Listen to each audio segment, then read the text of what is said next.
ചെമ്പനീർ പൂവിന്റെ നാളത്തെ എപ്പിസോഡിന്റെ വിശേഷങ്ങളിലോട്ട് എല്ലാവർക്കും സ്വാഗതം.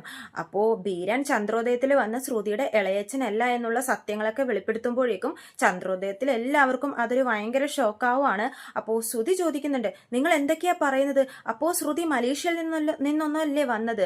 അവളുടെ അച്ഛൻ മലേഷ്യയിലെ വലിയ പണക്കാരനൊന്നും അല്ലേ എന്ന് ചോദിക്കുമ്പോഴേക്കും ബീരാൻ പറയുന്നുണ്ട്, അതൊന്നും എനിക്കറിയില്ല. ഞാൻ ശ്രുതിയുടെ ഇളയച്ചനുമല്ല, അവളെക്കുറിച്ചുള്ള ഒരു കാര്യങ്ങളും എനിക്ക് അറിയാനും പാടില്ല എന്നൊക്കെ പറയുവാണ്. അപ്പോഴേക്കും നമ്മുടെ രവീന്ദ്രൻ ചോദിക്കുന്നുണ്ട്, നിങ്ങൾ എന്തൊക്കെയാ ഈ പറയുന്നത്? നിങ്ങളുടെ പ്രായത്തിന് ചേർന്ന കാര്യങ്ങളാണോ നിങ്ങൾ ചെയ്തിരിക്കുന്നത്? ഒരു കുടുംബത്തിനെ മൊത്തമാണ് നിങ്ങൾ പറ്റിച്ചിരിക്കുന്നത്. നിങ്ങളെ ഞങ്ങളുടെ കുടുംബത്തിലെ ഒരാളായിട്ട് തന്നെയല്ലേ കണ്ടത്? ഞങ്ങളോട് ഇങ്ങനെ ഒരു ചതി ചെയ്യണമായിരുന്നോ എന്നൊക്കെ രവീന്ദ്രൻ പറഞ്ഞ് ചൂടാവുകയാണ് ബീരാനോട്. ശ്രുതിയാണെങ്കിലോ അവിടെ നിന്ന് വെന്തുരുകുവാണ് കേട്ടോ. എന്ത് ചെയ്യണമെന്നോ എന്ത് പറയണമെന്നോ ഒരു ഐഡിയ ഇല്ല ശ്രുതിക്ക്. അപ്പോൾ ബീരാൻ പറയുന്നുണ്ട്, നിങ്ങൾ എന്നെ എന്തു വേണമെങ്കിലും ചീത്ത പറഞ്ഞു, കാരണം ഞാൻ ചെയ്ത കാര്യം ന്യായീകരിക്കാൻ പറ്റുന്ന ഒന്നല്ല. തുടക്കത്തിൽ താൻ ഇതൊരു തമാശയായിട്ടാണ് കണ്ടതെന്നും പിന്നീടാണ് അതിൻ്റെ ഗൗരവം മനസ്സിലാക്കിയതെന്നുമൊക്കെ ബീരാൻ പറയുന്നുണ്ട്. തൻ്റെ തൊഴിലിനെ സത്യമിട്ട് പറയുന്നുണ്ട്. താൻ ഒരാളെയും ചതിച്ചോ പറ്റിച്ചോ ജീവിക്കുന്ന ഒരാളല്ലെന്ന് ബീരാൻ സത്യമിടുവാണ്. പണത്തിനോ കാശിനോ വേണ്ടിയൊന്നുമല്ല താൻ ഇങ്ങനെയൊന്നും അഭിനയിച്ചതെന്നും ആ കുട്ടിയുടെ ജീവിതത്തിൽ എന്തോ ഒരു സംഭവം നടന്നിട്ടുണ്ട്, അതിനൊരു സഹായം ആകുമല്ലോ എന്നോർത്തിട്ടാണ് താൻ ഇങ്ങനെയൊക്കെ അഭിനയിച്ചതെന്നും ബീരാൻ തുറന്നു പറയുവാണ്. പിന്നെ ബീരാൻ എല്ലാവരോടുമായിട്ട് ക്ഷമയൊക്കെ ചോദിക്കുന്നുണ്ട്. ഈ വീട്ടിലുള്ള എല്ലാവരും വളരെ നല്ലവരാണെന്നും സിനിമയിൽ ചാൻസ് കിട്ടുമെന്നോർത്താണ് താൻ ഇങ്ങനെ അഭിനയിക്കാൻ വന്നതെന്നുമൊക്കെ ബീരാൻ പറയുന്നുണ്ട്. അതുമാത്രമല്ല, കുറച്ച് കഴിഞ്ഞപ്പോഴേക്കും എനിക്ക് തന്നെ മനസ്സിൽ ഭയങ്കര കുറ്റബോധമായിരുന്നു. ഒരു കുടുംബത്തെ മൊത്തം പറ്റിക്കുവാണെന്ന് ഞാൻ തിരിച്ചറിഞ്ഞ് പിന്മാറാൻ പോയപ്പോഴേക്കും ശ്രുതി വന്ന് കാല് പിടിച്ച് പറഞ്ഞു, തൻ്റെ ഭാവി തന്നെ ഈ ഇളയച്ചൻ്റെ ക്യാരക്ടറിലാണ് ഇരിക്കുന്നതെന്നൊക്കെ പറഞ്ഞപ്പോഴേക്കും ഞാൻ പെട്ടുപോയതാണ്, എന്നോട് നിങ്ങളെല്ലാവരും ക്ഷമിക്കണം എന്നൊക്കെ പറഞ്ഞ് ബീരാൻ ക്ഷമ ചോദിക്കുന്നുണ്ട്. ചന്ദ്ര ഇതൊക്കെ കേട്ട് നല്ല ദേഷ്യത്തിൽ ഒന്നും മിണ്ടാതിരിക്കുവാണേ. ശ്രുതിക്കാണെങ്കിൽ ഭയങ്കര ഷോക്കാവാണ്. കുറച്ചു നേരം ഒന്നും മിണ്ടാതിരുന്നതിന് ശേഷം ശ്രുതി പറയുന്നുണ്ട്, അച്ഛാ ഇയാളെ വെറുതെ വിടാൻ പാടില്ല, പോലീസിനെ വിളിക്കുക, ഇപ്പം തന്നെ നമുക്ക് ഇയാളെ പോലീസിൽ ഏൽപ്പിക്കണം എന്ന് പറയുമ്പോഴേക്കും സച്ചി പറയുന്നുണ്ട്, എടാ ഇയാളൊരു ചെറിയ കള്ളനാ, മെയിൻ അക്യൂസ് നിന്റെ ഭാര്യയാ, ഇയാളെ പിടിച്ചകത്തിട്ടാലും നിന്റെ ഭാര്യയും പുറകെ ജയിലിൽ പോയിക്കോളും, അത് നിനക്ക് പ്രശ്നമില്ലെങ്കിൽ പോലീസിനെ വിളിച്ചോ എന്ന് പറയുമ്പോഴേക്കും ശ്രുതി സച്ചി പറഞ്ഞത് ശരിയാണല്ലോ എന്ന് ഓർത്തിങ്ങനെ ചിന്തിച്ചിരിക്കുവാണ്. ബീരാൻ ഒന്നുകൂടെ എല്ലാവരോടും ക്ഷമ ചോദിച്ചിട്ടായിട്ട് ശ്രുതിൻ്റെ അടുത്തോട്ട് പോകുന്നുണ്ട്. എന്നിട്ട് ശ്രുതിയോടായിട്ട് പറയുന്നുണ്ട്, മോളെ ഞാൻ പറഞ്ഞിട്ടില്ലേ സത്യം എപ്പോഴായാലും മറ നീക്കി പുറത്തു വരുമെന്ന്, ഇനിയെങ്കിലും സത്യസന്ധമായിട്ട് ജീവിക്കാൻ പഠിക്ക്. കള്ളത്തരം കാണിച്ചാൽ നമുക്ക് അധിക നാളൊന്നും പിടിച്ചു നിൽക്കാൻ പറ്റത്തില്ല. സത്യം എന്നായാലും പുറത്തു വരും. ഇനിയെങ്കിലും നീ സത്യസന്ധമായിട്ട് ജീവിക്ക്, ഞാൻ പോവാന്ന് പറഞ്ഞിട്ട് ബീരാൻ ചന്ദ്രോദയത്തിൽ നിന്നും പോവാണ്. പിന്നെ ശ്രുതി ഒന്നും മിണ്ടാതെ നിന്ന നിപ്പ് അങ്ങനെ തന്നെ നിൽക്കുവാണ്. എല്ലാവരും ശ്രുതിയെ ഇങ്ങനെ ദേഷ്യത്തിൽ നോക്കിക്കൊണ്ട് നിൽക്കുവാണ്. സച്ചി പറയുന്നുണ്ട്, എടാ ശ്രുതി, നീയല്ലേ ഈ കുടുംബത്തിലെ ഏറ്റവും വലിയ ബുദ്ധിശാലി എന്നൊക്കെ പറഞ്ഞ് പുറത്തൊരു ബോർഡ് അടിച്ചു വെച്ചിട്ടില്ലേ? അത് മാറ്റിയിട്ട് പാലറേട്ടത്തിയുടെ പേരടിച്ചൊരു ബോർഡ് വെക്ക്. ഒരു കുടുംബത്തിലെ എല്ലാവരെയും ഒരുമിച്ച് ഒരേപോലെ പറ്റിച്ചിരിക്കുവാണെന്നൊക്കെ സച്ചി പറയുവാണ്. ശ്രുതി ഒന്നും മിണ്ടാതെ എല്ലാം കേട്ടുകൊണ്ട് നിൽക്കുവാണ്. രവീന്ദ്രൻ നമ്മുടെ ശ്രുതിയുടെ അടുത്ത് ചെന്നിട്ട് ഭയങ്കരമായിട്ട് ബഹളം വെക്കുന്നുണ്ട്. ശ്രുതി, ഇതെന്താ വീടാണോ വല്ല ഡ്രാമ കമ്പനിയാണോ? എത്രയധികം കള്ളങ്ങളാണ് നീ പറഞ്ഞു വെച്ചിരിക്കുന്നത്? അയാൾ പറഞ്ഞിട്ട് പോയതൊക്കെ സത്യമാണോ എന്ന് ചോദിക്കുമ്പോഴേക്കും ശ്രുതി ഇങ്ങനെ പേടിച്ച് വരാണ്ട് നിൽക്കുവാണേ. അപ്പോഴേക്കും സച്ചി പറയുന്നുണ്ട്, അച്ഛാ ഒന്നും മിണ്ടാതെ നിൽക്കുന്നത് കണ്ടറിയത്തില്ലേ അതൊക്കെ സത്യമാണെന്ന്? നിനക്ക് മനസാക്ഷി എന്ന് പറഞ്ഞ ഒന്നുണ്ടോടി? ഒരു കുടുംബത്തെ ഒന്നടങ്കം പറ്റിച്ചിരിക്കുക, അതൊക്കെ കണ്ട് നീ മനസ്സിൽ ചിരിക്കുമായിരുന്നല്ലേ എന്നൊക്കെ ചോദിക്കുമ്പോഴേക്കും ശ്രുതി പറയുന്നുണ്ട്, ഇല്ല അങ്കിളെ, ഞാനെന്ന് പറഞ്ഞു തുടങ്ങുമ്പോഴേക്കും രവീന്ദ്രൻ പറയുന്നുണ്ട്, നീ ഇനി ഒരു അക്ഷരം മിണ്ടരുത്, എനിക്കൊന്നും കേൾക്കാൻ വേണ്ട, നിന്റെ കണ്ണിൽ ഞങ്ങളൊക്കെ ഒരു മണ്ടന്മാരായിരുന്നല്ലേ എന്നൊക്കെ ചോദിച്ച് രവീന്ദ്രൻ വീണ്ടും നല്ലോണം ചീത്ത പറയുവാണ് ശ്രുതിയെ. ഇങ്ങനെയൊക്കെ ഒരു മനുഷ്യന് കള്ളം പറയാൻ സാധിക്കോ? ഇളയച്ചൻ എന്ന് പറഞ്ഞ ഒരാളെ കൂട്ടിക്കൊണ്ടുവന്ന് എന്തൊക്കെ അഭിനയമായിരുന്നു, നിനക്ക് മനസ്സിലൊരു കുറ്റബോധം പോലും തോന്നിയിട്ടുണ്ടായിരുന്നില്ലേടി എന്നൊക്കെ രവീന്ദ്രൻ ചോദിക്കുവാണ് ശ്രുതിയോട്. സച്ചിയും രേവതിയും ഇത് കണ്ടുപിടിച്ചില്ലായിരുന്നെങ്കിൽ ജീവിതകാലം മുഴുവൻ നീ ഇതും പറഞ്ഞ് ഞങ്ങളെയൊക്കെ മണ്ടന്മാരാക്കിക്കൊണ്ടിരുന്നാനേ എന്നൊക്കെ രവീന്ദ്രൻ പറയുവാണ്. ഞങ്ങൾ നിന്നോട് എന്ത് ദ്രോഹമാണ് ചെയ്തത്? നിങ്ങളെ 3 പേരെ ഞങ്ങൾ മരുമക്കളായിട്ടല്ല മക്കളായിട്ടാണ് കണ്ടത്. ചന്ദ്രയുടെ സപ്പോർട്ട് നിനക്ക് അതിൽ കൂടുതലുണ്ടായിരുന്നു, മറ്റുള്ളവരെക്കാൾ കൂടുതൽ നിന്നോടായിരുന്നു ചന്ദ്രക്ക് സ്നേഹം. ഇങ്ങനെ ഓരോ കള്ളങ്ങൾ പറഞ്ഞ് എല്ലാവരെയും വിശ്വസിപ്പിച്ചിട്ട് ലാസ്റ്റ് ഞങ്ങളുടെ കഴുത്തറുത്ത് കളഞ്ഞല്ലോടി എന്നൊക്കെ പറഞ്ഞിട്ട് രവീന്ദ്രൻ വീണ്ടും വീണ്ടും ചൂടായിക്കൊണ്ടിരിക്കുകയാണ് നമ്മുടെ ശ്രുതിയോട്. രവീന്ദ്രൻ പിന്നെ ശ്രുതിയോട് അടുത്തായിട്ട് പോയി ചോദിക്കുന്നുണ്ട്, എടാ ശ്രുതി, ഇതിനെപ്പറ്റിയൊക്കെ നിനക്കറിയായിരുന്നോ? രണ്ടുപേരും കൂടിയാണോ ഞങ്ങളെയൊക്കെ പറ്റിച്ചോണ്ടിരുന്നത്?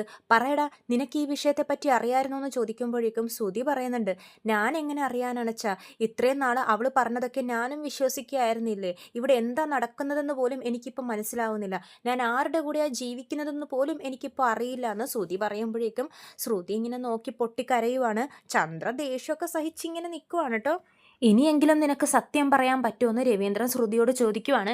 എന്തിനാണ് ഇത്രയും കള്ളങ്ങളൊക്കെ പറഞ്ഞ് ഞങ്ങളെ പറ്റിച്ചുകൊണ്ടിരുന്നതെന്ന് ചോദിക്കുമ്പോഴേക്കും ശ്രുതി കരഞ്ഞോണ്ട് പറയുന്നുണ്ട്, അത് പിന്നെ അങ്കിൾ ഞാൻ എന്തിനാ ഇങ്ങനെയൊക്കെ ചെയ്തതെന്ന് വെച്ചാൽ ശ്രുതി പറഞ്ഞു തുടങ്ങുമ്പോഴേക്കും ചന്ദ്ര അവിടെ നിന്ന് കലിതുള്ളി ചാടി എഴുന്നേക്കുവാണ്.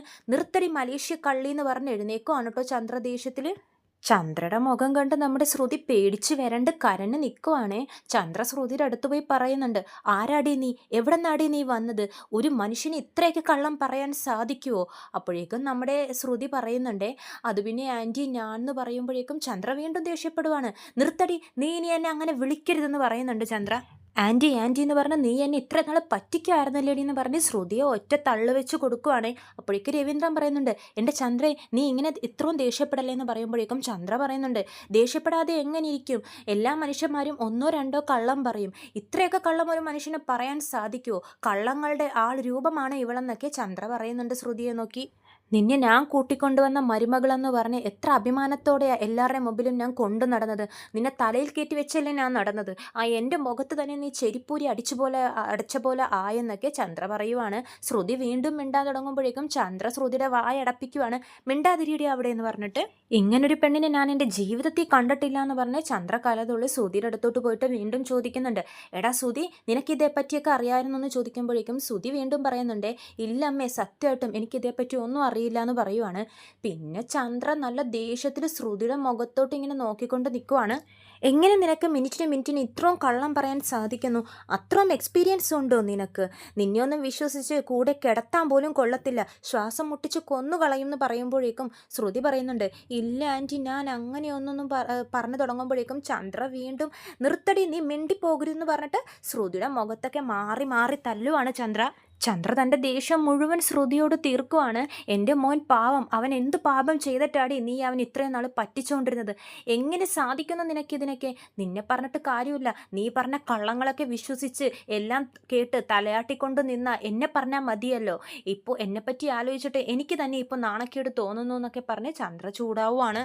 ശ്രുതി പറയുന്നുണ്ട്, ആൻറ്റി എന്നെ എത്ര വേണമെങ്കിലും ചീത്ത പറഞ്ഞു, ഞാൻ എന്തിനാ ഇതൊക്കെ ചെയ്തേന്ന് വെച്ചാൽ എന്ന് പറഞ്ഞു തുടങ്ങുമ്പോഴേക്കും ചന്ദ്ര പറയുന്നുണ്ട്, നീ പറയുന്നതൊന്നും എനിക്കിനി കേൾക്കണ്ട, പുതിയ കള്ളക്കഥകളൊക്കെ നീ മെനഞ്ഞെടുക്കുവാണോ, എനിക്കതൊന്നും കേൾക്കണ്ട, നീ പോടി എന്നൊക്കെ പറയുന്നുണ്ട് ശ്രുതിയോട്.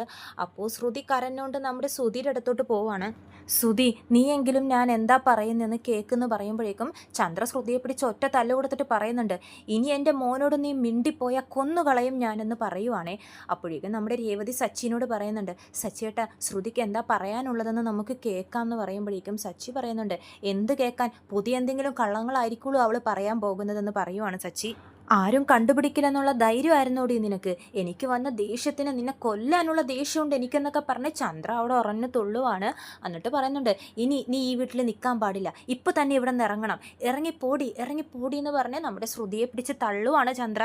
രവീന്ദ്രൻ വന്ന് ചന്ദ്രയോട് പറയുന്നുണ്ട്, ചന്ദ്രേ അവക്കെന്തോ പറയാനുണ്ട്, അതാദ്യം എന്താണെന്ന് നമുക്ക് കേൾക്കാമെന്ന് പറയുമ്പോഴേക്കും ചന്ദ്ര പറയുന്നുണ്ട്, എന്ത് കേൾക്കാൻ, ഇത്രയും നാൾ പറഞ്ഞതൊക്കെ ഞങ്ങൾ കേട്ടില്ലേ, ഇനി അവൾ പറയുന്ന പുതിയ കഥകളും കേട്ട് തലയാട്ടി നിൽക്കാനാണോ പറയുന്നത്, എനിക്കിനി ഒന്നും കേൾക്കണ്ട, ഇവളെ വീട്ടിൽ നിന്ന് പോയാൽ മാത്രം മതി എന്ന് പറഞ്ഞ് ചന്ദ്ര ദേഷ്യപ്പെടുവാണ്. രേവതിയും പറയുന്നുണ്ട്, അമ്മേ ശ്രുതിക്ക് എന്താ പറയാനുള്ളതെന്ന് കേൾക്കാമെന്ന് പറയുമ്പോഴേക്കും ചന്ദ്രക്ക് ദേഷ്യം വരുന്നുണ്ട്. ചന്ദ്ര പറയും, നിന്നോട് ഞാനിപ്പോൾ എന്തെങ്കിലും അഭിപ്രായം ചോദിച്ചോ, അവിടെ വായം പൂട്ടി മിണ്ടാതിരുന്നു എന്ന് പറഞ്ഞ് രേവതിയോട് ദേഷ്യപ്പെടുവാണ് ചന്ദ്ര. ഇറങ്ങിപ്പോടി ഇവിടെ നിന്ന് പറഞ്ഞ് ചന്ദ്ര ശ്രുതിയുടെ അടുത്തോട്ട് പോകുന്നുണ്ട്. അപ്പോൾ ശ്രുതി പറയുന്നുണ്ട്, ആൻറ്റി എന്നെ ചീത്ത പറഞ്ഞു തല്ലിക്കോ, പക്ഷേ എനിക്ക് പറയാനുള്ളത് എന്താണെന്നൊന്ന് കേട്ടിട്ടെന്ന് പറയുമ്പോഴേക്കും ചന്ദ്ര പറയുന്നുണ്ട്, എനിക്ക് നീ പറയുന്നതൊന്നും കേൾക്കണ്ട, ഇനി നീ ഈ വീട്ടിൽ നിൽക്കുന്ന ഓരോ നിമിഷവും എനിക്കാണ് അതിൻ്റെ അപമാനം, ഇറങ്ങിപ്പോടി എന്ന് ഭയങ്കരമായിട്ട് വാശി പിടിപ്പിക്കുമ്പോഴേക്കും നമ്മുടെ ശ്രുതി ഭയങ്കര കരഞ്ഞുകൊണ്ട് നമ്മുടെ ശ്രുതി ഇങ്ങനെ നോക്കിക്കൊണ്ട് നിൽക്കുവാണ്. ഇനി നീ എൻ്റെ മോൻ്റെ കൂടെ ഈ വീട്ടിൽ ജീവിക്കില്ല, ഇറങ്ങിപ്പോടി എന്ന് പറഞ്ഞ് ചന്ദ്ര തള്ളുമ്പോഴേക്കും ശ്രുതി പറയുന്നുണ്ട്, ഇല്ല ആൻറ്റി ഞാൻ പോവത്തില്ല, ഇതെൻ്റെയും കൂടി വീടാ, അങ്കിൾ ഒന്ന് പറ അങ്കിൾ എന്ന് പറഞ്ഞ് രവീന്ദ്രൻ്റെ അടുത്തോട്ട് പോവാണ് ശ്രുതി. അപ്പോൾ രവീന്ദ്രൻ പറയുന്നുണ്ട്, ചന്ദ്രയെ അവൾക്ക് എന്താ ആദ്യം പറയാനുള്ളതെന്ന് നമുക്ക് കേൾക്കാം, അതിനുശേഷം നമുക്കൊരു തീരുമാനം എടുക്കാമെന്ന് പറയുമ്പോൾ രേവതിയും സച്ചിയും എല്ലാം അതിനോട് യോജിക്കുന്നുണ്ട്. അതെ ആദ്യം എന്താ പറയാനുള്ളതെന്ന് കേൾക്കാമെന്ന് പറയുമ്പോഴേക്കും ചന്ദ്ര പറയും, നിങ്ങൾ ആരും ഒരു അക്ഷരം മിണ്ടരുത്, ഈ വീട്ടിൽ ആര് താമസിക്കണം ആര് പോകണം എന്നൊക്കെ തീരുമാനിക്കുന്നത് ഞാനാ, ഇവൾ ഇപ്പം ഇറങ്ങണം ഈ വീട്ടിൽ നിന്ന്, ഇറങ്ങിപ്പോടി എന്ന് പറഞ്ഞ് ചന്ദ്ര ബഹളം വെക്കുവാണ്. ശ്രുതി അപ്പം കണ്ണൊക്കെ തുടച്ചിട്ട് പറയുന്നുണ്ടേ, ഇല്ല ആൻറ്റി ഞാൻ പോവത്തില്ല, എൻ്റെ ശ്രുതിയെ വിട്ട് ഞാൻ പോവത്തില്ല എന്ന് പറഞ്ഞ് ശ്രുതിയുടെ അടുത്ത് പോയിട്ട് അപേക്ഷിക്കുന്നുണ്ട് ശ്രുതിയെങ്കിലും ഞാൻ പറയുന്നതൊന്ന് കേൾക്കുമെന്ന് പറയുമ്പോഴേക്കും ശ്രുതി ഒന്നും മിണ്ടാതെ ഇങ്ങനെ തലയും കുമ്പിട്ട് എന്തൊക്കെയോ ആലോചിച്ചിങ്ങനെ നിൽക്കുവാണ്. കാരണം ശ്രുതിയുടെ ബോധം മൊത്തം പോയ ഒരവസ്ഥയിലാണേ. അപ്പോഴേക്കും ചന്ദ്ര വന്ന് അവരുടെ കൈ തട്ടി കളഞ്ഞിട്ട് പറയുന്നുണ്ട്, എൻ്റെ മോനോട് നീ എന്താടി സംസാരിക്കുന്നത്, ഇനി ഒരക്ഷരം നീ അവനോട് മിണ്ടാൻ പാടില്ല, ഇറങ്ങിപ്പോടി എന്ന് പറയുമ്പോഴേക്കും ശ്രുതി പറയുന്നുണ്ട്, ഇല്ല ആൻറ്റി ഞാൻ എന്തായാലും ഈ വീട്ടിൽ നിന്നും പോവില്ല എന്ന് പറയുവാണ്. അപ്പോഴേക്കും ചന്ദ്രക്ക് ഒന്നുകൂടെ ദേഷ്യം കൂടുവേ. മര്യാദക്ക് പറഞ്ഞാൽ നീ പോവില്ലല്ലേ? അപ്പോൾ ശ്രുതി പറയും, ഇല്ല ആൻറ്റി ഞാൻ പോവത്തില്ല എന്ന് വീണ്ടും പറയുവാണേ. ദേഷ്യം വന്ന ചന്ദ്ര ശ്രുതിയുടെ മുടിയിലും പിടിച്ച് വലിച്ച് പുറത്തോട്ട് കൊണ്ടുപോവാണേ. എല്ലാവരും തടയാൻ നോക്കുമ്പോഴേക്കും ചന്ദ്ര പറയുന്നുണ്ട്, ആരും എന്നെ തടയാൻ നിൽക്കരുത്, ആര് പറഞ്ഞാലും ഞാൻ കേൾക്കില്ല, ഇവളെ ഇനി ഈ വീട്ടിൽ ഒരു നിമിഷം ഞാൻ നിർത്തത്തില്ല എന്ന് പറഞ്ഞ് വലിച്ചോണ്ടും പോവാണ് ചന്ദ്ര. മര്യാദക്ക് പറഞ്ഞാൽ നീ പോവില്ലല്ലേ, എന്തൊരു അഹങ്കാരമാണ് ഇവക്ക്, പൂടി പുറത്തെന്ന് പറഞ്ഞിട്ട് ശ്രുതിയുടെ മുടിയിലും പിടിച്ച് വലിച്ചുകൊണ്ടും പോയി റോട്ടിലോട്ട് ഇറക്കി വിടുവാണ് ശ്രുതിയെ ചന്ദ്ര. ആൻറ്റി എനിക്ക് പറയാനുള്ളതൊന്ന് കേൾക്കുന്ന ശ്രുതി വീണ്ടും ആവർത്തിക്കുന്നുണ്ട്. രേവതി പറയുന്നുണ്ട്, അമ്മേ വേണ്ട അമ്മേ, പാവം എന്ന് പറയുമ്പോഴേക്കും എന്തു പാവം, നിനക്ക് പോണെങ്കിൽ നീയും ഇറങ്ങിപ്പോക്കോ എന്ന് പറഞ്ഞ് രേവതിയോട് ചൂടാവുകയാണേ. അതിനുശേഷം ചന്ദ്ര പറയുന്നുണ്ട്, അല്പമെങ്കിലും ആത്മാഭിമാനം നിനക്കുണ്ടെങ്കിൽ, നാണോ മാനോ ഉണ്ടെങ്കിൽ ഈ വീട്ടിൽ നിന്നും ഇറങ്ങിപ്പോടി, ഒരു നിമിഷം നീ ഇനി ഇവിടെ നിൽക്കാൻ പാടില്ല, ഇനി ഈ കുടുംബത്തിൽ നിനക്കൊരു സ്ഥാനവും ഇല്ല എന്ന് പറഞ്ഞ് ചന്ദ്ര കലിതുള്ളി പോവാണേ. അപ്പോഴേക്കും എല്ലാവരും ഇങ്ങനെ ഭയങ്കര വിഷമത്തിൽ ഇങ്ങനെ നിൽക്കുമ്പോഴേക്കും ചന്ദ്ര പറയുന്നുണ്ട്, നിങ്ങളൊക്കെ എന്ത് കണ്ടുകൊണ്ട് നിൽക്കുക, അകത്തോട്ട് കയറി വാ എന്ന് പറഞ്ഞിട്ട് എല്ലാവരെയും വിളിച്ചുകൊണ്ട് ചന്ദ്രയും കുടുംബവും കൂടി ചന്ദ്രോദയത്തിലോട്ട് പോവാണ്. ശ്രുതി പാവം പുറത്തുനിന്ന് ഇങ്ങനെ ഇരുന്ന് കരയുവാണ് കേട്ടോ. ഇത്രയും കാണിച്ചുകൊണ്ടാണ് നാളത്തെ എപ്പിസോഡ് അവസാനിക്കുന്നത്. അങ്ങനെ നമ്മുടെ ശ്രുതിയുടെ ഒരു കള്ളത്തരം പിടിച്ചിരിക്കുവാണ്. മലേഷ്യ കഥ ഇതോടുകൂടെ അവസാനിച്ചിരിക്കുവാണ്. അപ്പോൾ ചെമ്പനീർപ്പൂവിൻ്റെ കൂടുതൽ വിശേഷങ്ങൾ ഞാൻ എൻ്റെ ചാനലിലൂടെ അപ്ലോഡ് ചെയ്യുന്നതാണ്. ചാനൽ സബ്സ്ക്രൈബ് ചെയ്യാത്തവർ സബ്സ്ക്രൈബ് ചെയ്യണം. വീഡിയോ ഇഷ്ടമെങ്കിൽ ലൈക്ക് ചെയ്യാനും മറക്കരുത്. എല്ലാവർക്കും നന്ദി.